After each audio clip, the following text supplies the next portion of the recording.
ការងារពេលព្រឹកម៉ោង7កន្លះក៏ទេហៅមកឲ្យបូមលូហើយនឹងរុកស្ទះ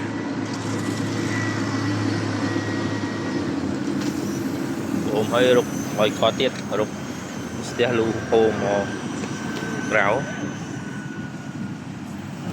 នៅកែង LV មួយ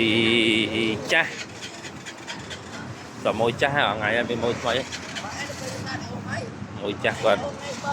ទុកចិត្តចឹងគាត់ចេះហៅមកជួយធ្វើគាត់ហូតនេះបូមហូបពីក្រោយមកបូមហូបពីក្រោយមក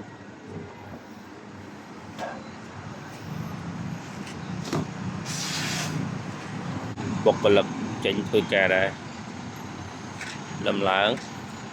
កប់ណៃឡើងបានរួច3កក់